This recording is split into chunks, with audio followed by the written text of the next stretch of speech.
शुक्लां ब्रह्मविचारसारपरमामाद्यां जगद्व्यापिनीं वीणापुस्तकधारिणीमभयदां जाड्यान्धकारापहां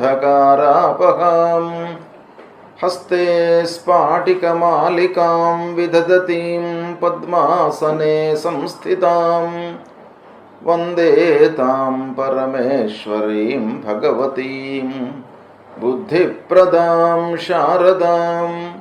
श्री महागणाधिपतये नमः। श्री महासरस्वत्यै नमः। श्री गुरुभ्यो नमः। ప్రేక్షకులకందరికీ నూతన సంవత్సర శ్రీ విశ్వావసునామ సంవత్సర ఉగాది శుభాకాంక్షలు. ఈ కొత్త సంవత్సరంలో మీకు మీ కుటుంబ సభ్యులందరికీ కూడాను ఆయురారోగ్య ఐశ్వర్య సౌభాగ్యాలు అన్నీ కూడాను కలగాలని అని చెప్పేసి అధిష్టాన దేవత ఈ సంవత్సరము ఆదివారంతో ప్రారంభమవుతుంది కనుక ఆ సూర్య భగవానుణ్ణి ప్రార్థిస్తున్నాను. సూర్యుడు ఆరోగ్య ప్రదాత కాబట్టి ఆరోగ్యమే మహాభాగ్యం గనక మీ అందరికీ కూడాను ఆ సూర్యనారాయణుడి యొక్క అనుగ్రహం మూలకంగా ఈ సంవత్సరం మొత్తం కూడాను ఆరోగ్యము సుఖమయంగా జీవితం కొనసాగాలని మళ్ళీ ప్రార్థిస్తున్నాను. ఈ విశ్వావసునామ సంవత్సరము ఉగాది రాశి ఫలాలు తెలుసుకుందాం. ఈ సంవత్సరంలో 12 రాసుల వారికి అంటే 12 రాసుల వారికి మేషాది 12 రాసులు, మేషం మొదలుకొని మీనం వరకు ఈ సంవత్సరము 12 రాసులలో జన్మించినటువంటి వారికి ముఖ్యమైనటువంటి గ్రహాల యొక్క సంచారం మూలకంగా ఎలాంటి ఫలితాలు ఉండబోతున్నాయి, వాటి యొక్క ప్రభావము ఈ రాసులలో జన్మించినటువంటి వాళ్లకు ఎలా ఉంటుంది, వాళ్ళకి ఆ గ్రహాల మూలకంగా జనించేటువంటి దుష్ప్రభావం నుండి విముక్తులు కావడానికి ఎలాంటి పరిహారాలు చేసుకోవాలి, ఏ విధంగా మనము ఈ సంవత్సరాన్ని మలుచుకోవాలి, గ్రహస్థితిని మనం మన జీవితానికి ఏ విధంగా అన్వయించుకోవాలి అనేటువంటి విషయాల గురించి మనం చర్చిద్దాం, తెలుసుకుందాం. శ్రీ విశ్వావసునామ సంవత్సరంలో తులారాశి జాతకులకు అంటే తులారాశిలో జన్మించినటువంటి వారికి గోచార ఫలితాలు ఎలా ఉంటాయో తెలుసుకుందాం. ముందుగా తులారాశిలోకి ఏ నక్షత్రాలలో జన్మించినటువంటి వాళ్ళు, ఏ అక్షరాలతో ప్రారంభమయ్యే వ్యవహార నామం కలిగినటువంటి వాళ్ళు వస్తారో తెలుసుకుందాం. చిత్తా నక్షత్రం 3, 4 పాదములలో జన్మించినటువంటి వాళ్ళు, స్వాతి నక్షత్రం 1, 2, 3, 4 పాదములలో జన్మించినటువంటి వాళ్ళు, విశాఖ నక్షత్రం 1, 2, 3 పాదములలో జన్మించినటువంటి వాళ్ళందరూ కూడాను ఈ తులారాశి కిందికి వస్తారు. అంతేకాకుండా రా, రి, రు, రే, రో, తా, తి, తు, తే అనే అక్షరాలతో ప్రారంభమయ్యే వ్యవహార నామం కలిగినటువంటి వాళ్ళందరూ కూడాను ఈ తులారాశి కిందికి వస్తారు. అంతేకాకుండా కొన్ని ప్రత్యేకమైనటువంటి అక్షరాలు పేర్లు కూడాను మనకు శాస్త్రంలో చెప్పబడి ఉన్నాయి. ఉదాహరణకి బ్రహ్మ, ప్రభాకర్, ప్రణీత, భ్రామరి, శ్రీధర్, చిత్త, చిత్ర, కృష్ణుడు, ద్రోణుడు, ద్రౌపది ఇలాంటి పేర్లు కలిగినటువంటి వాళ్ళు కూడాను తులారాశి కిందికి వస్తారు. కనుక ఈ తులారాశి వాళ్ళు ఈ సంవత్సరము ఎలా ఉండబోతుంది అని మనం ప్రప్రథమంగా ఆలోచించినట్టయితే తులారాశి వారికి ఆదాయం 11, వ్యయం 5. ఆదాయం బాగా ఉంది, 11 పాళ్ళు, వ్యయం 5 పాళ్ళు. అంటే ఈ నిష్పత్తిలో ఆదాయ వ్యయాలు ఉన్నాయి ఈ సంవత్సరం. అంటే ఈ ఆదాయ వ్యయాలు ఈ నిష్పత్తిలో ఉన్నాయి అని అంటే మొత్తం గ్రహస్థితి అంతా కూడాను ఇలాగే ఉంటుందని కాకుండా ఇది ఒక రకమైనటువంటి ఫ్యాక్టర్. మనకేంటంటే సంవత్సరాధిపతిని దృష్టిలో పెట్టుకొని ఆదాయ వ్యయాలు, రాజపూజ్య రాజావమానాలు నిర్ణయించబడతాయి. కాబట్టి ఇది జీవితంలో మనకు ఈ సంవత్సరము ఈ నిష్పత్తిలో ఉండబోతుంది అనేటువంటి ఒక సంఖ్య మనకు తెలియజేస్తుంది. కనుక దీన్ని దృష్టిలో పెట్టుకున్నట్టయితే 11 ఆదాయం, 5 వ్యయం ఉంది కాబట్టి ఆదాయం మీకు సంతృప్తిగా ఉంటుంది, ఖర్చు తక్కువగా ఉంది. కాబట్టి మీరు పొదుపు చేసుకోవడానికి, ప్రాపర్టీస్ కొనుక్కోవడానికి, ఇన్వెస్ట్మెంట్స్ చేసుకోవడానికి, తర్వాత ఏవైనా కూడాను కొత్త వ్యాపారం కానివ్వండి, కొత్త పనులు కానీ చేసుకోవడానికి మీకు ఆదాయము ఉంటుంది, చేతిలో డబ్బు ఉండేటువంటి అవకాశాలు ఉంటాయి అనే విషయం మనకి ఇక్కడ తెలుస్తుంది. ఇకపోతే రాజపూజ్యం, రాజావమానం 2 సమపాళ్లలో ఉన్నాయి. 2 2 అంటే 2 2 ఈ నిష్పత్తిలో ఉన్నాయి కాబట్టి పూజ్యము అవమానము సమానంగా ఉన్నాయి. ఆదాయం ఎక్కువ ఉంది, వ్యయం తక్కువ ఉంది. ఇది శుభ సూచకం. ఇక గ్రహస్థితి ఎలా ఉంది? ముఖ్యమైనటువంటి గ్రహాలు, ప్రధానమైనటువంటి గ్రహాలు గురు, శని, రాహు, కేతువులు. ఇవి సంవత్సర ఫలితం పైన చాలా ప్రభావాన్ని చూపించేటువంటి గ్రహాలు. గురువు పూర్ణ శుభుడు, మంచి పనులు జరగడానికి, చదువు, ఉద్యోగము, వ్యవహారము సాఫీగా కొనసాగడానికి మనకు గురువు యొక్క అనుగ్రహము, అనుకూలత, సంచారము మనకు బాగా ఉండాలి. కాబట్టి ఈ సంవత్సరము తులారాశిలో జన్మించినటువంటి వారికి గురు భగవానుడి యొక్క సంచారము, అనుగ్రహం ఎలా ఉందో తెలుసుకుందాం. గత సంవత్సరము 1/5/2024 నుండి ఈ సంవత్సరం 14/5/2025 వరకు వృషభ రాశిలో సంచరిస్తున్నాడు గురు. వృషభ రాశిలో సంచారము ఈ తులారాశి వారికి అష్టమ స్థానం అవుతుంది. అంటే అష్టమ స్థానంలో గురు సంచరిస్తున్నాడు కాబట్టి గురు భగవానుడి యొక్క అనుగ్రహం కొంచెం తక్కువగా ఉంది. అయితే తులారాశి వారికి ముఖ్యంగా రాస్యాధిపతి శుక్రుడు, ఇక్కడ గురు భగవానుడి యొక్క అనుకూలత చాలా డామినేట్ చేస్తుంది తులారాశి వారికి. అయితే ఈ 14 మే 2025 వరకు అష్టమ స్థానంలో సంచరిస్తున్నాడు కాబట్టి ప్రతి విషయంలోనూ భయము, ఆందోళన ఇవి ఎక్కువగా ఉండే అవకాశాలు ఉంటాయి.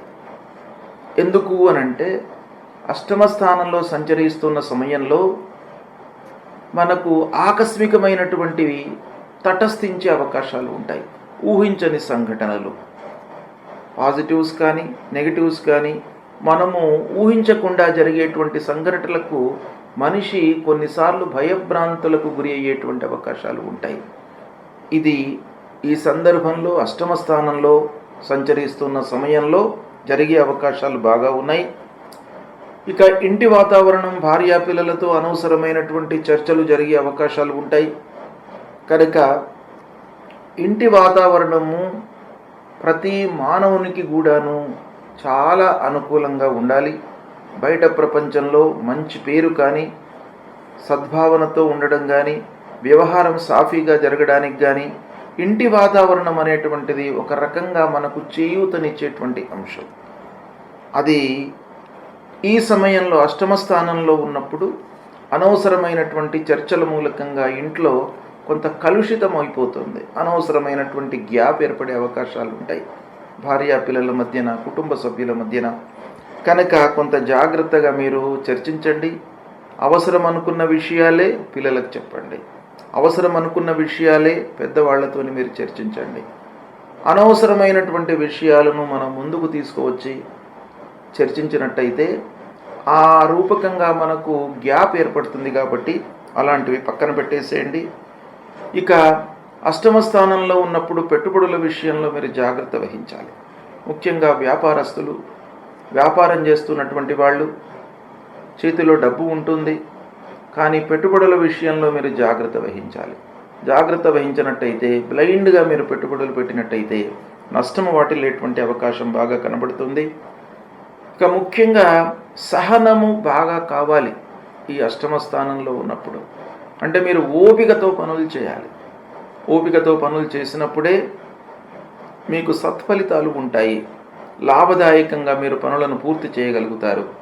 కాబట్టి తన కోపమే తన శత్రువు అన్నట్టుగా మీరు కోపస్వభావాన్ని పెంచుకున్నట్టయితే మీకు శత్రువర్గమే పెరుగుతుంది సమాజంలో. తద్వారా ఏమవుతుంది? పనులు మీకు విపరీతమైనటువంటి ఫలితాలను ఇస్తాయి. కాబట్టి సహనము, కోపము లేకుండా ఉండడము, ఈ స్వభావాలను పెంచుకోవడం మంచిది.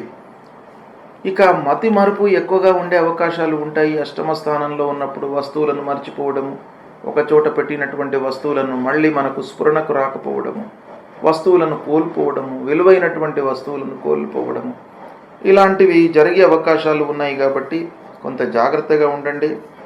ఇక ఉద్యోగంలో ఉన్నటువంటి వాళ్ళు అధికారుల యొక్క అనాదరణకు, విమర్శలకు గురి అవుతారు. అంటే మీరు చేస్తున్నటువంటి పనిని అధికారులు గుర్తించకపోయినప్పటికీ అనవసరమైనటువంటి విమర్శలు, పక్క వాళ్ళు చెప్పడం మూలకంగా మీ మీద నెగిటివ్ అనేటువంటిది బాగా అధికారులకు ఒక గుర్తింపు అలా వచ్చే అవకాశాలు ఉన్నాయి.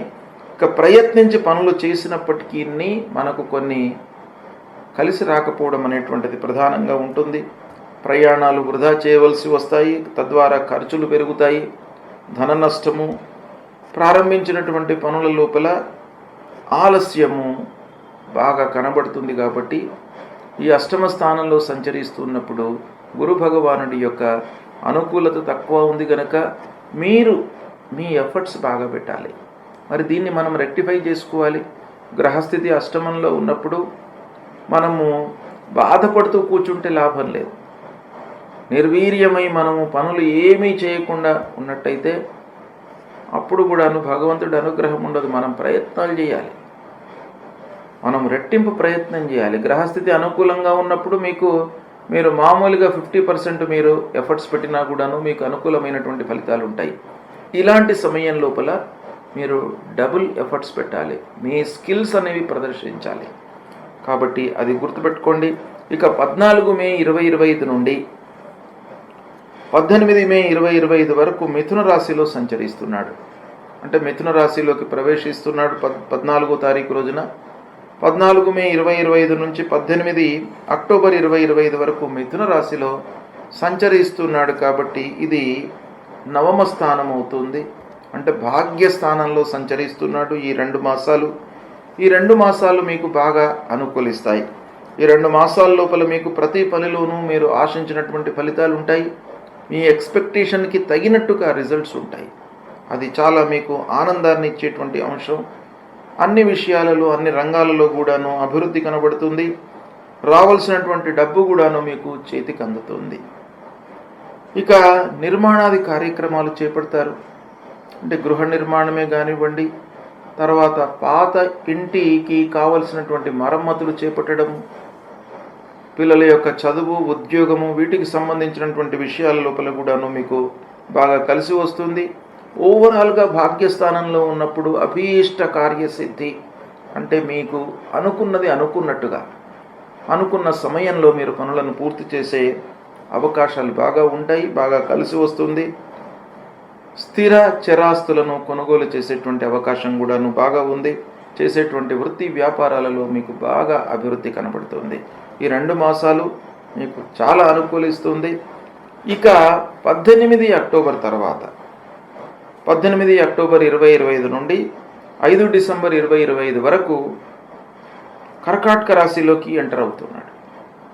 కర్కాటక రాశి దశమ స్థానం అవుతుంది తులారాశి వారికి. గోచార రీత్యా కొంత ప్రతికూలమైనటువంటి స్థానం అయినప్పటికీ గురువు కర్కాటక రాశిలో ఉచ్చ స్థానంలో ఉన్నాడు. కాబట్టి ఉచ్చ స్థానంలో ఉన్నటువంటి గ్రహ మంచి ఫలితాన్ని ఇస్తాడు. గోచార రీత్యా దశమము ప్రతికూలమని చెప్పబడి ఉన్నప్పటికీ ఉచ్చ స్థానంలో సంచరిస్తున్నాడు. కాబట్టి అది దశమం అవుతుంది కనుక మీకు వ్యాపారము, వృత్తి బాగా కలిసి వచ్చేటువంటి అవకాశాలు ఉన్నాయి. ఇకపోతే కొంత అనాలోచిత పెట్టుబడులను మాత్రం మీరు చేయకండి. దశమ స్థానంలో మనకు ముఖ్యంగా వ్యాపారము చేసేటువంటి వృత్తిపైన, ఉద్యోగం పైన, వీటి ప్రభావం మూలకంగా కొంత మనకు స్లోడౌన్ అయ్యేటువంటి అవకాశాలు ఉన్నాయి. కాబట్టి కొంత జాగ్రత్త పడండి. వ్యవసాయదారులకు, పారిశ్రామికవేత్తలకు కూడాను అనుకూలంగా ఉంటుంది. అయితే గోచార రీత్యా బాగాలేదు దశమ స్థానం గనక మామూలు పనికి కూడాను కొన్నిసార్లు రిపీటెడ్గా మనం చేయవలసి వస్తుంది. అంటే చిన్న పనికి కూడాను 10 సార్లు వెళ్ళవలసి వస్తుంది. ఈ విషయం లోపల కొంత సహనం మీకు అవసరం. ఈ సహనంతో ఉన్నట్టయితే మీకు బంధువర్గము, స్నేహితులు అందరూ కూడాను సహకరించే అవకాశాలు ఉంటాయి. కాబట్టి ఓవరాల్గా దశమ స్థానంలో మీకు 50% మంచి ఫలితము, 50% ప్రతికూలమైనటువంటి ఫలితము గోచరిస్తుంది. గురు భగవానుడు ఉచ్చ స్థానంలో సంచరిస్తున్నాడు. ఇది మీకు కలిసి వచ్చేటువంటి అంశం. కానీ దశమము గోచార రీత్యా ప్రతికూలం గనక 50% మీరు అలర్ట్గా ఉండవలసినటువంటి అవసరము ఉంటుంది. ఇక మళ్ళీ 12 నవంబర్ 2025 నుండి 11 మార్చి వరకు గురు వక్రిస్తున్నాడు. అంటే వక్ర మార్గంలో ప్రయాణం చేస్తున్నాడు. ఈ వక్రించినటువంటి సమయం లోపల 2 రాశులకు సంబంధించినటువంటి గోచార ఫలితాలు మనపైన ప్రభావాన్ని చూపిస్తాయి. కనుక 5 డిసెంబర్ 2025 నుండి 1 జూన్ 2026 వరకు వక్రగత్య మిథున రాశిలో సంచరిస్తున్నాడు. అంటే వక్రించి మిథున రాశిలో సంచరిస్తున్నాడు కాబట్టి ఇటు మిథున రాశిలో సంచరిస్తుండడం మూలకంగా భాగ్యస్థానం అవుతుంది. గోచార రీత్యా మంచి ఫలితాన్ని ఇస్తాడు. అయితే వక్రించి అంటే కర్కాటకం నుంచి వక్రించి మిథున రాశిలోకి వస్తున్నాడు కాబట్టి ఇటు కర్కాటక రాశి ఫలితం, అటు వృషభ రాశి ఫలితం కూడాను కొంతవరకు మన పైన ఎఫెక్ట్ ఉంటుంది కనుక ఓవరాల్గా చూసినట్టయితే ఈ వక్రించినటువంటి సమయం లోపల మీకు 80% గురువు మంచి ఫలితాన్ని ఇస్తాడు. అంటే ఆశించినటువంటి ఫలితాలు ఉంటాయి. ప్రతి పనిలోనూ శుభ సూచకంగా మీకు పనులు ముందుకు కదులుతూ ఉంటాయి. రావాల్సినటువంటి డబ్బు సమయానికి వస్తుంది. ఆస్తులు, భూములు, తర్వాత వాహనము కొనుగోలు చేసేటువంటి అవకాశం ఉంది. కనుక ఓవరాల్గా గురు భగవానుడు మీకు బాగానే ఉన్నాడు. ఈ సంవత్సరం ప్రారంభంలో అష్టమ స్థానంలో ఉన్నాడు గనక మే వరకు కొంత జాగ్రత్తలు తీసుకోవాలి. ఇక రెండవ ప్రధానమైనటువంటి గ్రహ శనీశ్వరుడు. ఈ శని భగవానుడి యొక్క అనుకూలత ఈ తులారాశి వారికి షష్ఠమ స్థానంలో సంచరిస్తున్నాడు. షష్ఠమ స్థానము గోచార రీత్యా చాలా అనుకూలమైనటువంటి స్థానం. 6వ స్థానంలో మీకు 29 మార్చ్ 2025 నుండి 3/6 అంటే 3 జూన్ 2027 వరకు మీనరాశిలో సంచరిస్తున్నాడు. మీనరాశి సంచారము షష్ఠమ స్థానం అవుతుంది. షష్ఠమ స్థానంలో సంచరించడము చాలా అనుకూలమైనటువంటిది. మీకు నలుగురిలో మంచి పేరు ప్రఖ్యాతులు కలుగుతాయి. ఆదరణ పెరుగుతుంది. గౌరవ మర్యాదలు పెరుగుతాయి. పలుకుబడి పెరుగుతుంది. తద్వారా మీకు చాలా పనులు నెరవేరుతాయి. ఇక బంధువులు, స్నేహితులు అందరి యొక్క సహాయ సహకారాలు మీకు అందుతాయి. అంతేకాకుండా ముఖ్యంగా మీరు కూడాను నలుగురికి సహాయపడేటువంటి పనులను చేపడతారు. ఇది మీకు ఒక సంతృప్తిని ఇచ్చేటువంటి అంశం. మనిషికి జీవితంలో అన్నిటికంటే గొప్పమైనటువంటి విషయం, గొప్ప ఆనందము, అత్యుత్తమైనటువంటి ఆనందము ఎందు నుండి వస్తుంది అని అంటే త్యాగం నుంచి వస్తుంది. వేరే వాళ్ళకి ఇవ్వడం మూలకంగా, దాన ధర్మాలు చేయడం మూలకంగా వేరే వాళ్ళు మనం ఇచ్చినటువంటి దానితో ఒక ఉన్నత స్థితికి వచ్చినప్పుడు కలిగేటువంటి సంతోషం అనన్య సామాన్యమైనటువంటిది. కాబట్టి అలాంటి అవకాశాలు మీకు బాగా ఉన్నాయి ఈ సందర్భంలో. కనుక ప్రయాణాలు కూడాను కలిసి వస్తాయి. అన్ని రంగాలలో కూడాను ఏ రంగంలో ఉన్నటువంటి వారికి అయినప్పటికీ ఈ శని ప్రభావం అనుకూలంగా ఉంది తులారాశి వారికి ఈ సంవత్సరం మొత్తం కూడాను. కాబట్టి తులారాశ్యాధిపతి శుక్రుడు శని మిత్రగ్రహం. అలాంటి మిత్రుడు మంచి స్థానంలో, అనుకూలమైనటువంటి స్థానంలో గోచార రీత్యా ప్రయాణం చేస్తున్నాడు కాబట్టి మీకు బాగా కలిసి వస్తుంది. ఇక రాహువు 30 అక్టోబర్ 2023 నుండి 18 మే 2025 వరకు మీనరాశిలో సంచరిస్తున్నాడు. అంటే రాహువు కూడాను మీనరాశిలో సంచరిస్తున్నాడు. రాహువు కూడా 6వ స్థానంలో సంచరిస్తున్నాడు. ఈ 6వ స్థానంలో సంచరించడం మూలకంగా మీరు చాలా సాహసోపేతమైనటువంటి నిర్ణయాలు తీసుకునేటువంటి అవకాశాలు బాగా ఉన్నాయి. తద్వారా సత్ఫలితాలను కూడాను పొందుతారు. అంటే కేవలము ధైర్య సాహసంగానే మీరు నిర్ణయాలు తీసుకోకుండా కొంత విచక్షణతో కూడుకొని సమయస్ఫూర్తితో మీరు నిర్ణయాలు తీసుకుంటారు కాబట్టి మీకు బాగా కలిసి వస్తుంది. ఇక ప్రతి విషయంలోనూ మీరు లోతైనటువంటి ఆలోచనలతో ముందుకు వెళ్తారు. అంటే కూలంకషంగా ఆలోచిస్తారు, తద్వారా సత్ఫలితాలను పొందుతారు. శత్రు విజయం ప్రధానంగా ఈ 6వ స్థానంలో రాహు సంచరిస్తున్న సమయంలో కలుగుతుంది. అంటే మీకు ఎవరైతే కీడు తలపెట్టే ఆలోచనలో ఉన్నారో వారి మూలకంగా మీకు మంచి జరగడము, వారిని జయించడము, వాళ్ళు చేసేటువంటి పన్నాగాలను మీరు పసిగట్టి దానికి రెక్టిఫయింగ్గా మీరు నిర్ణయాలు తీసుకోవడము, అలాంటి వాటిలలో మీకు బాగా కలిసి వస్తుంది. పనులలో నిమగ్నమవుతారు. పనులను చాలా ఆలోచించి అంటే 100% ఎఫర్ట్స్ పెట్టి మీరు పనులు చేస్తారు. భూముల విషయంలో లాభదాయకమైనటువంటి ఫలితాలు ఉంటాయి. ఇలాంటి ఫలితాలు మీకు ఈ రాహువు 18 మే 2025 వరకు ఇస్తున్నాడు. ఇక ఇదే సమయం లోపల కేతు ప్రతికూలంగా ఉన్నాడు. అంటే 30 అక్టోబర్ 2023 నుండి ఈ సంవత్సరం 18 మే 2025 వరకు కన్యా రాశిలో కేతు సంచరిస్తున్నాడు.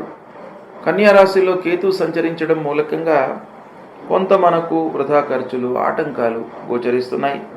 నేత్ర సంబంధమైనటువంటి ఇబ్బందులు, చిన్న చిన్న ప్రాబ్లమ్స్ వచ్చే అవకాశాలు కూడాను ఉన్నాయి.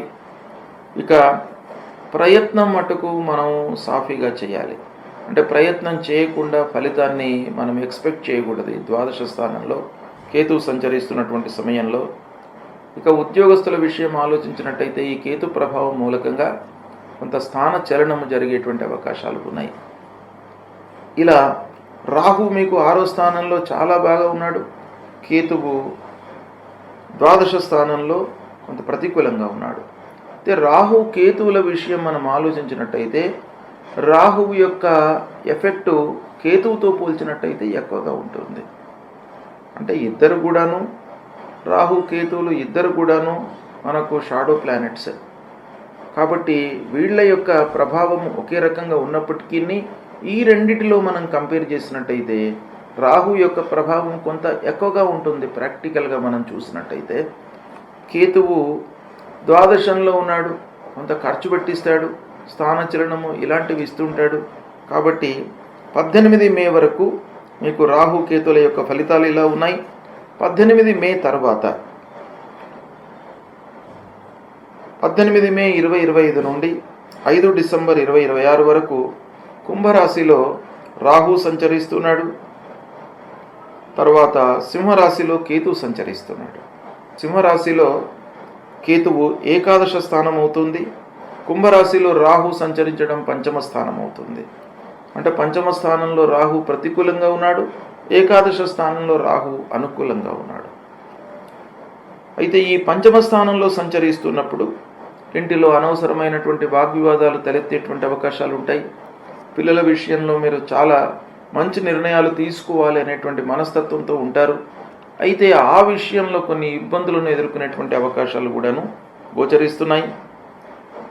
తర్వాత అధిక శ్రమ కనబడుతుంది. అంటే మీరు 5వ స్థానంలో రాహు సంచరిస్తున్నప్పుడు శ్రమాధికంతో పనులను పూర్తి చేయగలుగుతారు. అంటే మీరు ఎఫర్ట్స్ ఎక్కువ పెట్టవలసి వస్తుంది, ఎక్కువ శ్రమించవలసి వస్తుంది. మామూలు పనికి కూడాను మీరు అనుకున్న దానికంటే ఎక్కువగా చేయవలసి వస్తుంది. అయినప్పటికీ మీకు కొన్నిసార్లు అనుకూలమైనటువంటి ఫలితాలు, కొన్నిసార్లు అనానుకూలమైనటువంటి ఫలితాలు ఉండే అవకాశం బాగా ఉంటాయి.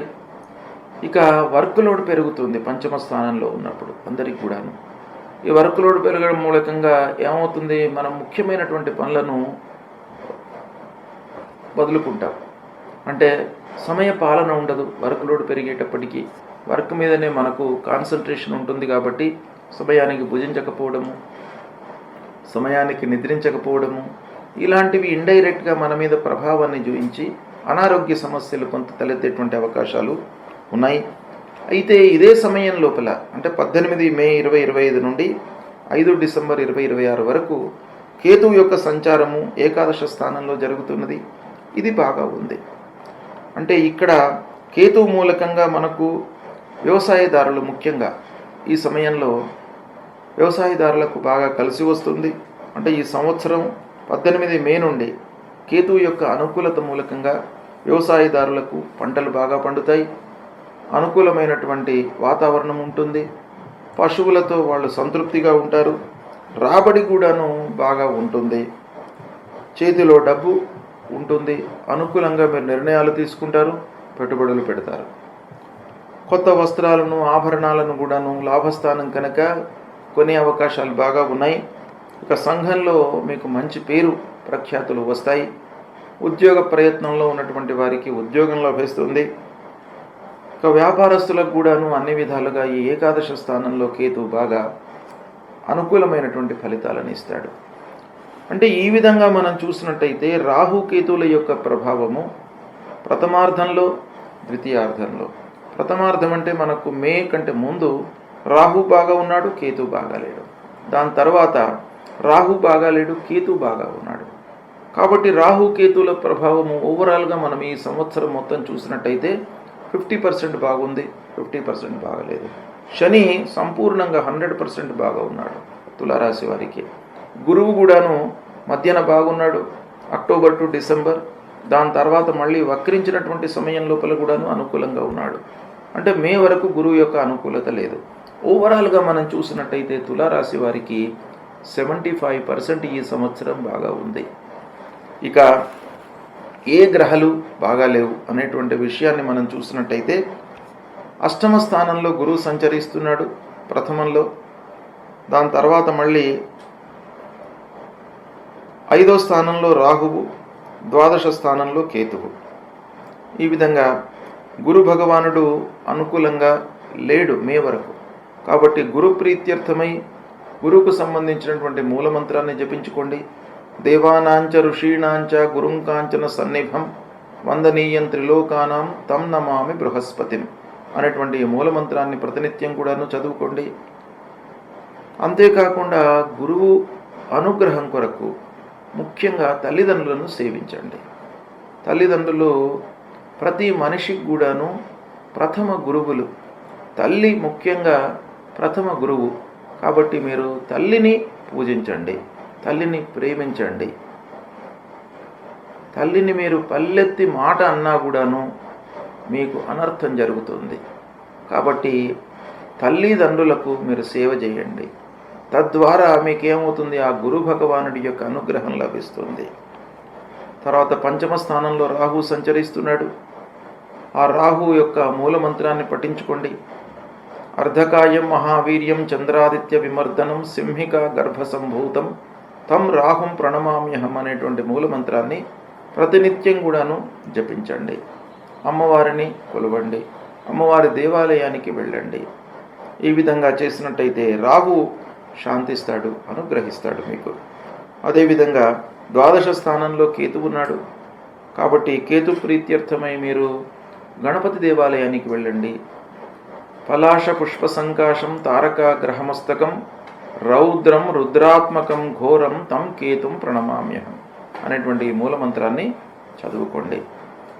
అయితే ఈ సమయం లోపల రాహు కేతువుల యొక్క గ్రహాలు, రాహువు, కేతువు, బృహస్పతి, ఈ గ్రహాల యొక్క జపాలు మీరు చేయించుకోండి, లేదా మీరు స్వయంగా చేసుకోండి.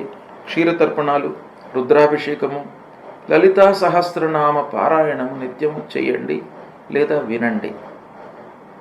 రుద్రాభిషేకం కూడాను మీరు చేయించండి, లేదా గుడికి వెళ్ళండి. శివాలయానికి వెళ్ళి అభిషేకం జరుగుతున్నటువంటి సమయంలో మీరు పాల్గొనండి. తద్వారా ఏమవుతుంది, మీరు చేసినటువంటి ఫలితం వస్తుంది. ఇక్కడ మనకు శాస్త్రాలు ఏం చెప్తున్నాయి అనంటే, మీరు స్వయంగా చేసుకునేటువంటి సమయం లేనట్టయితే ఎవరితోనైనా కూడా చేయించడము. కొన్ని మీరే చేసుకోవాలి, వేరే వాళ్ళు చేస్తే మీకు ఫలితాలు రావు. కానీ పూజాది కార్యక్రమాలు జరుగుతున్నప్పుడు స్వయంగా అభిషేకం చేసుకుంటే మంచిదే. కనీసం అభిషేకం జరుగుతున్నటువంటి సమయంలో మీరు పాల్గొన్నట్టయితే కూడాను మీకు సత్ఫలితాలు కలుగుతాయి. ఈ విధంగా లలితా సహస్రనామాలు చేసుకోండి, విష్ణు సహస్రనామ పారాయణం చేయండి. వీటి మూలకంగా మీకు ఇంకా మంచి ఫలితాలు కలుగుతాయి. తులారాశి వారికి మే తర్వాత ఓవరాల్గా మంచి సమయం ఉంది. కాబట్టి మీరు శుభకరమైనటువంటి ఫలితాలను పొందుతారు. శుభం.